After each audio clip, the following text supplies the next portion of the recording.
እኛ እዚህ በሚያገባንም ሆነ በማያገባን ጉዳይ ስንነታረክ ኢትዮጵያውያን ሀከሮች ቲክቶክ ክሬቲቭ አዋርድን ሃክ አድርገው ከ3 ቀን በፊት የተጨረሰ የአሸናፊዎች ስም ዝርዝር ወጥቷል።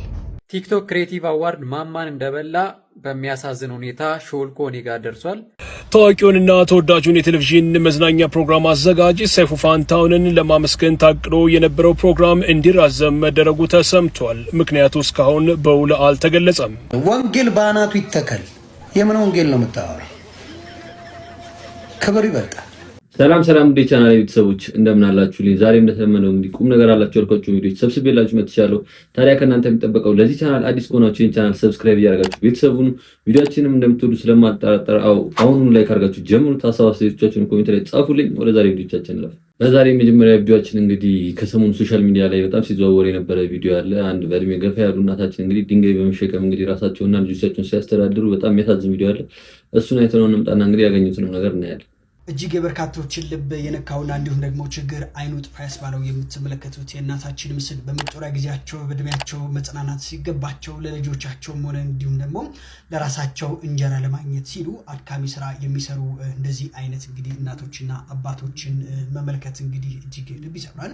በመጦሪያቸው ዘመን ዳቦ ለመብላት ወይም ለልጆቻቸው ለማብላት ድንጋይ ሲሸከሙ እንግዲህ መመልከት እጅግ ያማል። እግራቸው መሸከም የማያስችላቸው ጀርባቸው የማይችለውን ከባድ ድንጋይ እንግዲህ በእጃቸው ይዘው ለጉርሻ የሚታትሉት እነዚህ አዛውንቶች እንግዲህ ሰቆቃ ስናይ እንዴት ዝም ብለን እናልፋለን? በእውነት እጅግ ልብ ይሰብራል። እስኪ በዚህ ጉዳይ እናንተም ሀሳባችሁን ስጡበት። እስኪ ይሄ ቪዲዮ በሶሻል ሚዲያ ላይ ከተዘዋወረ በኋላ እንግዲህ በጣም ብዙ ሰውን የሚያሳዝን ቪዲዮ ሆኗል። ምክንያቱም እንግዲህ በዚህ እድሜያቸው በመጦሪያ እድሜያቸው እንግዲህ እንደዚህ ድንጋይ ተሸክመው ወጣት የማይችለውን ነገር እየሰሩ ራሳቸውን ሲያስተዳድሩ ማየት በጣም የሚያም ነገር ነው። ግን ደግሞ ቲክቶክ ካመጣለን አንዱ ጥቅሞች ውስጥ አንፃር እንደዚህ አይነት ሰዎች ለሰው እንዲመጡና እንዲረዱ በጣም ምክንያት ሆኗል ማለት ነው። እስቲ የተረዱበትን ቪዲዮ ነው። ደስ የሚል መረጃ ነው በአሁኑ ሰዓት የተሰማው። ለዚች እናታችን 2 ቀን ባልሞላ ጊዜ ውስጥ ከ570 ሺህ ብር በላይ ተሰብስበዋል። ይቺ እናታችን እንግዲህ እንደምትመለከቷት በመጦሪያ እድሜዋ የቀን ስራ እየሰራች ነበር። እኔም መረጃውን እንግዲህ እዚህ ቲክቶክ ላይ አጋርቻችሁ ነበረ። ከፌስቡክ ጉርሻ ፔጅ አሉ የተለያዩ ሚዲያዎች እንግዲህ ይህንን መረጃ አጋርተው ነበር። እጅግ በሚገርም ሁኔታ 2 ቀን ሳይሞላ ከ570 ሺህ ብር በላይ ተሰብስቦ የሚያስገርመው ነገር እንደ ኢትዮጵያ ሕዝብ የሚረዳዳ የለም። 2 ቀን ባልሞላ ጊዜ ውስጥ በጣም የሚገርም ነው። ለሰጣችሁ ፈጣሪ ይስጣችሁ። ያው እንደሰማችሁ ነው እንግዲህ 2 ቀን ባልሞላ ጊዜ ውስጥ ከ500 ሺህ ብር በላይ መሰብሰብ ተችሏል ማለት ነው። እንግዲህ የቀን ስራ እንደዚህ ድንጋይ የተሸከመው ይህን ስራ ማስቆም በራሱ በጣም ትልቅ ነገር ነው። የኢትዮጵያ ሕዝብ በጣም የሚረዳዳ ሕዝብ ነው ስንል ዝም ብለን አይደለም። እንግዲህ አንዳንድ ነገሮች ብሔር ምናምን እየመጡ እያጋጩን ነው እንጂ እርስ በርስ በጣም የተዛዘን ሕዝብ ነው። እና እንግዲህ ገና በ2 ቀን ውስጥ ነው ከዚህም በላይ በጣም ይጨምራል ብለን እናስባለን። መርዳት የምትፈልጉ ጉርሻ ፔጅ ላይ እንግዲህ ሙሉ ከነስማቸው አካውንታቸው ተለቋል። እዛ ላይ ገብታችሁ እንግዲህ አካውንታቸውን ማግኘት ትችላላችሁ። እርዷቸውና በጣም ደስ ስላለን። ቲክቶክ ክሬቲቭ አዋርድ ማማን እንደበላ በሚያሳዝን ሁኔታ ሾልኮ እኔ ጋር ደርሷል። እያዘንኩም ቢሆን ልንገራችሁ፣ የአመቱ ምርጥ ቲክቶከር ዩቲናስ በልተዋለች። አዋርዱ የሚሰጠው በቮት ብቻ አይደለም። ብዙ ሰዎች ቮት ብቻ እየመሰለው ይገኛል። 40-60 ነገር ነው። ቮትም ይቆጠራል። ከዛ በኋላ ደግሞ ቁጭ ብለው ኮሚቴ ተዋቅረው ማን ምን እንደሰራ ኤቭሪቲንግ የሚያጣሩና ነጥብ የሚሰጡ ሌሎችም አካላት አሉ። ስለዚህ እነዛ ነገሮች ናቸው ተደማምረው አንድ ላይ የአመቱ ምርጥ ተብለው የሚሸለሙት። በዚህ ሁኔታም ዩቲናስ የአመቱ ምርጥ ቲክቶከር መኪናውን በልተዋለች። ሌላው ደግሞ የአመቱ ቤስት የወንድ ፈኒ ኮንተንት ክሬተር ዶሚኔት ኑሪ በልቶታል። በሴት ደግሞ አና ቤላ ትንሿ አና በልተዋለች። አጨቃጫቂ የነበረው የጎስትና የአቢ ኢዩኤል ደግሞ የአርሰናል ደጋፊ ቢሆንም እያለቀስኩ ነው የምናገረው፣ አቢ ኢዩኤል በልቶታል። በዜና ደግሞ እንደምታውቁት ሙሴ ከመታሰሩ በፊት የሚገርም ትንቅንቅ ነበረ። በስተመጨረሻ ግን ብሩክ ኒውስ አሸናፊ መሆኑ ተረጋግጧል። የቀሩትን ደግሞ ፓርትቱ ነግራቸዋለሁ። የ2025 የቲክቶክ ክሬቲቭ አዋርድ ውጤት እንግዲህ ሀክ ተደርጎ ወጥቷል የሚል ቪዲዮ በዚህ ልጅ ብቻ አይደለም ያየሁት ማለት ነው። ሌላም ሰው ሰርቶ በጣም አይቻለሁ እና ገርሞኛል። እስቲ ያንንም ቪዲዮ እኔና ሀሳባችንን እንሰጣለን። እኛ እዚህ በሚያገባንም ሆነ በማያገባን ጉዳይ ስንነታረክ ኢትዮጵያውያን ሀከሮች ቲክቶክ ክሬቲቭ አዋርድን ሃክ አድርገው ከ3 ቀን በፊት የተጨረሰ የአሸናፊዎች ስም ዝርዝር ወጥቷል። በጣም ነው የሚገርም። እርፍ ማለት ይሄን ያህል ዝርዝሩን ላሳውቃል። ቲክቶክ ክሬቲቭ ኦፍ ዘ ይር ላይ ማስተር አብነት ተመራጭ ሆኗል። ፈኒየስት ግሩፕ ላይ ደግሞ በወንዶች ኮሜዲያንስ ነው፣ በሴቶች ሚጣ ወይም ቅመም ተጽፋለች። በሶሻል ኢምፓክት ዘርፍ ዶክተር አብይ ተጽፏል። ቤስት ሄልዝ ኤንድ ሜዲካል ኢንፎርማቲቭ ኮንተንት ላይ ደግሞ ዶክተር ዳበሳ ተጽፈዋል። የዘመነ አዋርድ ላይ ላይኔ እደ ጥበብ አለ። ስቴም ላይ አቤኔዘር ኢንቴክ አለ። ክሬቲቭ ኤዲቲንግ ኤንድ ኢፌክት ላይ የካያ ቤተሰቦች ተቀምጠው፣ ቤስት ዳንስ ፐርፎርመር ደግሞ ኤፊማክ ነው። ቤስት ሚውዚሽያን ፕሮዲውሰር ፐርፎርመር የሚለው ላይ ደግሞ ስቲፋኖስ ቶማስ ተቀምጧል። ቤስት ትራቭሊንግ ላይ ሰያ ኢትዮጵያ አለ። ቤስት ሪቪው ላይ ልዩ ወርቅ መሐመድ። ቤስት ኢንፎርማቲቭ ኮንተንት ላይ ኃይለአብ አማሃ ነው የተቀመጠው። ቤስት ስፖርት ኢንፎርማቲቭ ኮንተንት ላይ ደግሞ አብዩኤል አለ። ቤስት ኢመርጂንግ ቲክቶከር ላይ ደግሞ አሁንያ በርሲሳ ኦር ገዛሃኝ የሚል ስም ተቀምጧል። ቤስት ስፖርት ኤንድ ፊትነስ ላይ ደግሞ ዳዋ ቦስ ተጽፏል። ቤስት ላይፍ ስታይል ኮንተንት ላይ አዶናይ ይገኛል። ቤስት አርት ፔንተር ኤንድ ፖኤት የሚለው ላይ ደግሞ ኢዮብ ዘማርያም ተጽፏል። ቤስት ሞቲቬሽናል የሚለው ላይ አዶናይ በድጋሚ ይገኛል። ቤስት ሼፍ ደግሞ ካሌብ ዳንኤል። ቤስት ላይቭ ስትሪመር ኮሜዲያን ቡርሳሙ። ቤስት ሜመር ላይ ደግሞ ፓትሮን ተጽፎ ተገኝቷል። ላይፍ ታይም አዋርድ ላይ ዩቲናስ ትገኛለች። ጭላሎ አዋርድ ላይ 4 ኪሎ ኢንተርቴይንመንት ይገኛል። ጂ ፓወር አዋርድ የሚለው ላይ ደግሞ ማሪያ ዱና የተባለች እንስት ተጽፋ ተገኝታለች። ቲክቶክ ሾርት ሙቪ ኦፍ ዘ ኢየር ላይ ቤንጂ ይገኛል። አለቀ፣ ተጠናቀቀ። ያው እንደሰማችሁት ነው እንግዲህ የራሳቸውን እንግዲህ ወጥቷል ያሉትን መረጃ አስተላልፈዋል። እንግዲህ እንደዚህ አይነት ነገር ውሸት ነው ብለው ውሸት ከሆነ ከ5000 ፎሎወር በላይ ያለው ሰው እንግዲህ ያስጠይቃል፣ የተሳሳተ መረጃ ለህዝብ በማስተላለፍ ማለት ነው። ውሸት ይሁን እውነት ይሁን እንግዲህ ያው ቲክቶክ ክሬቲቭ አዋርድ ሲደርስ የምናውቅ ይሆናል። ግን ገና ቦት ራሱ አልተዘጋም። እውነት ነው የሚል ግምት የለኝም። እውነት ደግሞ ካልሆነ ያስጠይቃል። 5000 ፎሎወር በ100,000 ፎሎወር ያላቸው ሰዎች ናቸው። 5000 ፎሎወር እያላቸው ከ5000 ፎሎወር በላይ እያላቸው እንደዚህ አይነት መረጃ ማስተላለፍ ውሸት ከሆነ ራሱ የሚያስጠይቅ ሌላ ስራ ነው። ታዋቂውንና ተወዳጁን የቴሌቪዥን መዝናኛ ፕሮግራም አዘጋጅ ሰይፉ ፋንታሁንን ለማመስገን ታቅዶ የነበረው ፕሮግራም እንዲራዘም መደረጉ ተሰምቷል። ምክንያቱ እስካሁን በውል አልተገለጸም። ታዋቂውንና ተወዳጁን የቴሌቪዥን መዝናኛ ፕሮግራም አዘጋጅ ሰይፉ ፋንታሁንን በትላንትናው ዕለት ወዳጆቹና አድናቂዎቹ ሊያመሰግኑት ቀጠሮ ይዘው እንደነበር ተሰምቷል። ሆኖም ግን በሆቴል ተዘጋጅቶ የነበረው ይህ መርሃ ግብር ባልታወቀ ምክንያት እንዲራዘም ስለመደረጉም ነው የተገለጸው። ሰይፉ ፋንታሁን ከሳምንታት በፊት በሀገረ አሜሪካ በጎ ስራ ከሰሩ ኢትዮጵያን ጎን ትልቅ ሽልማት እንደተበረከተለት የሚታወቅ ነው።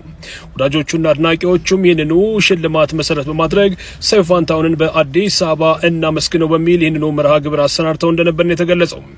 ከቀናት ወዲህ ሰይፉ ፋንታሁን ከወጣቱና ታዋቂው ቲክቶከር አዶናይ ጋር በገባው ሰጣ ገባ ምክንያት ስሙ በተደጋጋሚ እየተነሳ ይገኛል።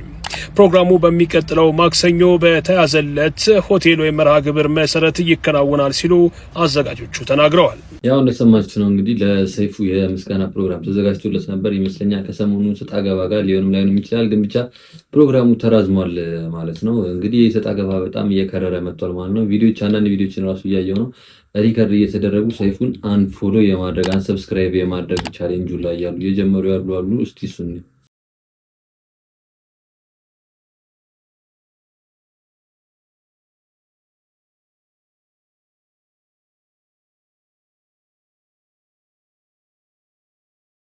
እንግዲህ አንዳንድ ሰዎች ሪከርድ እያደረጉ እንግዲህ ሰይፉን አንሰብስክራይብ እያደረጉ እየለቀቁ ይገኛሉ ማለት ነው። እኔ አንዳንዴ ሰው የሰራውን ስራ እንዳለ ረስተን በትንሽ ነገር ለምን እንደዚህ መጥፎ ነገር ላይ እንደምናካብድ ፎከስ እንደምናደርግ አይገባኝም።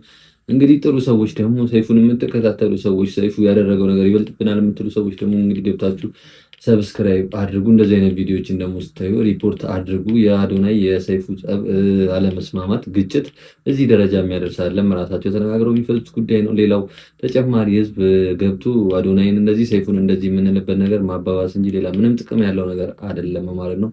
ሰይፉ እንግዲህ ከሰራቸው ነገሮች ውስጥ አብዛኞቹ የምንረሳው አይደለም። በቅርቡ እንግዲህ መቄዶንያ ላይ የራሱ ያደረገውን ነገር የምንረሳው አይደለም። እስቲ ሊያሾ ስለ ሰይፉ ያለችው ሰምተን እንመለስ። እዚህ ደረጃ ግን እንደዚህ ሰይፉ ፋንታሁን ላይ እንደዚህ አይነት ዘመቻ በየኮመንቱ እየገባችሁ ምናምን እኔ ቢረሳ ቢያንስ እንኳን በትንሹ ሌላውን ተውት። ሌላውን የታሙ ያሳከማቸው ምናምን እርዳታ ያሰባሰበላቸው ምናምን ተውት። አሁን በቅርብ ቀን እንኳን በቅርብ ጊዜ ውስጥ እንኳን የሰራው አይደለም ኢትዮጵያ ህዝብ እንደው ፈረንጅ ራሱ የሚረሱ አይመስለኝም። ምክንያቱም ዩቲዩብ ላይ በእንግሊዝኛ ስለሆነ የሚተላለፈው ማለት ነው ይጽፋል ከታች የምሬ ነው። እና ከአዶናይ ጋር አዶናይ እንትን አይደለም እያልኳቸው አይደለም። አዶናይ የሚዲያ ሰው ነው፣ ሚዲያ መጣው ልጅ ነው ምናምን እና ላይክ ትልቅ ነገር እንደሰራ ወይም ደግሞ ትልቅ ነገር እንዳደረገ አዶናይ አድንቁ ውደዱ። ላይክ ሰርጀሪ ላይ እንደነበረው አይነት ፎከስ ነው ያደረጋችሁ ያላችሁት እና በጣም ነው የምታሳዝኑት፣ በጣም ነው የምታሳፍሩት። ከሰይፉ ፋንታሁን ጋር አዶናይን ስታወዳድሩት ራሱ ለውድድር ስታቀርቡት ራሱ በመጀመሪያ ደረጃ ይሄ በላይክ በስብህና በምናምን በሚለው ምናምን አይደለም ባይዘው እንደው በመስራት ደረጃ ነው። ያው እንግዲህ እንደሰማችሁት ነው ሊያሾ ራሱ ያለችው እንግዲህ የመቄዶንያ እንዴት ይረሳል ነው። እኔ ይመስለኛል እኛ ሰዎች አካበዱት እንጂ አዶናይ ራሱ የዚህን ያክል ከሰይፉ ጋር ሰጣገቦስ መግባት የፈለገ አይመስለኝም። የተሰማውን ነገር ስሜቱን ገልጿል። ምንም ክብር ነው እንግዲህ ከማንም ጋር ይሁን ራሳችን ክብራችንን ሲነካብን ማንም ሰው አንወድም። የተሰማውን ነገር ተናግሯል እንጂ በዚህን ያክል ደረጃ ከሰይፉ ጋር ፊት አደርጋለሁ እንደዚህ ይሄንን ያክል አስበው አይደለም። አሁን ህዝቡ የሚለውን ያክል ማለት ነው ያንን ያክል መወዳደር ራሱ ፈልጎ አይደለም። ሰይፉ የሰራውን ስራ ማናችንም የምንረሳ አይደለንም። አዶናይን ሰብስክራይብ ቻሌንጁን እርግጠኛ አይፈልገውም። እኛ ራሳችን ነን እንግዲህ ከቤት ጋር ከምን ጋር ያገናኘ ነገሮችን ያበላሸን ያለ ነው እንጂ አዶናይ የሚሰማውን የተናገረው ከዚህ አንግል አይደለም። በቃ የሚሰማውን ነገር በሰዓቱ እንትን አላለለትም። መቅረብ ደግሞ ጥሪ በቀረበለት ሰዓት ደግሞ መቅረብ አይፈልግም። በቃ ያንን ነገር ነው የተናገረው። ሲናገርም በክብር ነው የተናገረው። ግን እኛ የያዝን የባሰ ነገሮችን እያከረርናቸው ነውና ሰይፉ የሰራው ነገር በጣም የሚረሳ አይደለም። ለመቄዶንያ የሰራው ነገር እኔ ሾውን እንግዲህ ልጅ ሆኜ ጀምሮ የምከታተለው ሾው ነው። ስንት ሰዎች የቀረቡበት፣ ስንት ፕሮግራም የታደመበት እስከ ዶክተር አብይ ጭምር ማለት ነውና ትልልቅ ሰዎች የተገኙበት ፕሮግራም ነው።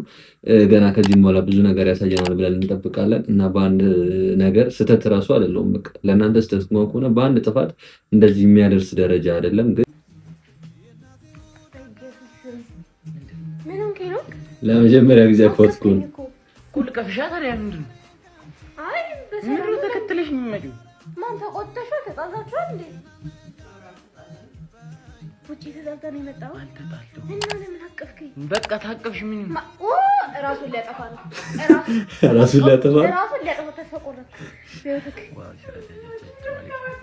ማም የምር እኔ ራሱን ሊያጠፋ ነው። ወይኔ ወንድሜ እግዚአብሔር ይስጥ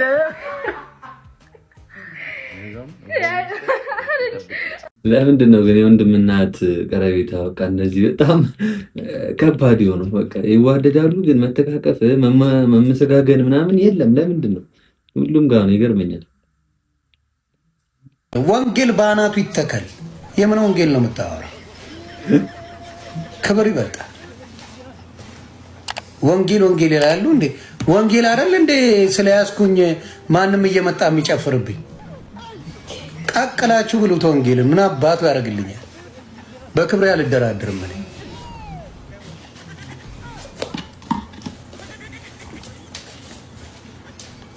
ወንጌልን ቀቅለ ብላው አልኩ። ስለዚህ ዝም ማለት ሁሌ መረገጥ ስራ አይደለም።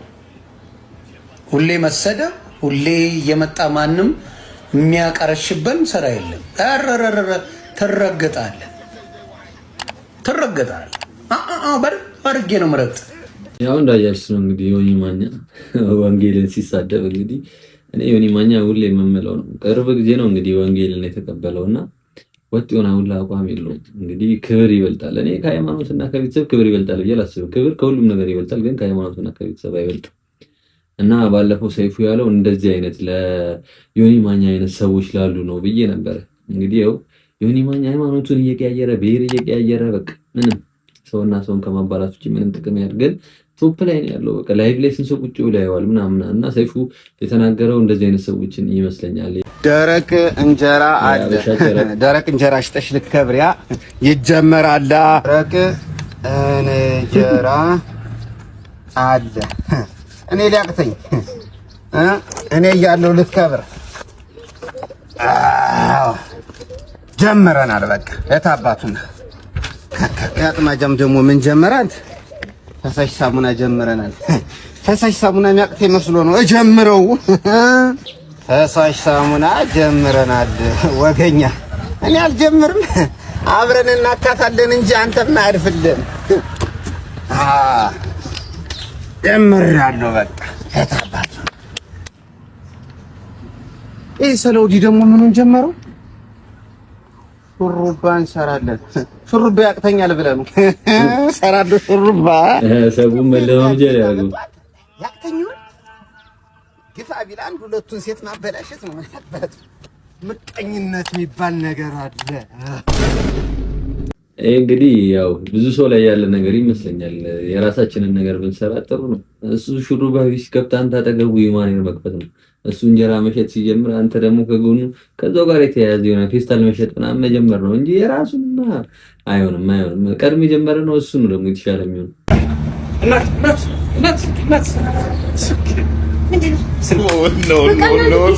ቁጥር እንደ ጫማ ቁጥር ነው በቃ ፊት ልጅ አይታችሁ ብቻ መቀበል ነው የምትፈልገው። ቆይ እሺ፣ እኔ እኮ እንደዚህ አላሰብኩም። መጀመሪያ ባላላት ይላትም የሚለውን ነገር ማጣራት አለበት። ገባ? ዝም ብለህ ጠርተህ ስልክ ቁጥር ስጪ አይባልም። ኧረ እንደዛ አይደለም። ይሄን አዳምጪኝ። ካፌ ወንበር ላይ ጥለሽው ነው ስልክሽ። ያንቺ ስልክ ነው። እሺ ስልኩ ያንቺ ነው። አንሹ።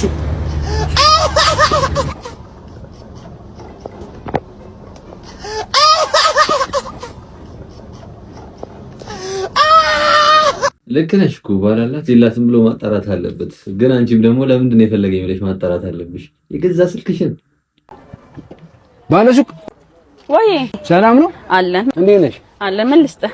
እንትን ቪያግራ አለሽ እንዴ? ቪያግራ እዚህ አይሸጥም ፋርማሲ። በቃ እሺ፣ እንትን ስጪኝ። መርፌ ቆየት በእንዳ አስቀመጥኩት።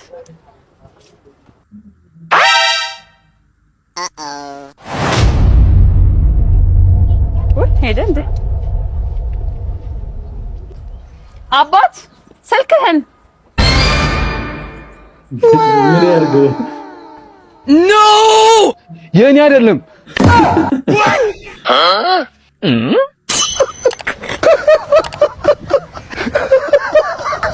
አበሻ ሲተርት የቆጡን ወርድ ላይ ብብቷን ጣለች ይላል። ለ5 ሊትር ዘይት ስልክህን ትተይክ እና ወደ ቻናል ቤተሰቦች ለዛሬ ይዤላችሁ የመጣኋቸው ቪዲዮዎች እነዚህ ነበሩ። ዘና ፈታ እንዳላችሁ ቁም ነገር እንደጨብጣችሁባቸው አልጠራጠርም። ቪዲዮዎችን እስከሆነ ሳይታችሁ ሰብስክራይብ ካላደረጋችሁ ሰብስክራይብ አድርጉ፣ ላይክ ካላደረጋችሁም ላይክ አድርጉት። እንዲሁም ሀሳብ አስተያየቶቻችሁ ኮሜንት ላይ ጻፉልኝ። በቀጣይም በተለያዩ ቪዲዮዎች ተመልሼላችሁ እመጣለሁ። እስከዛው ድረስ ይመቻችሁ። ባይ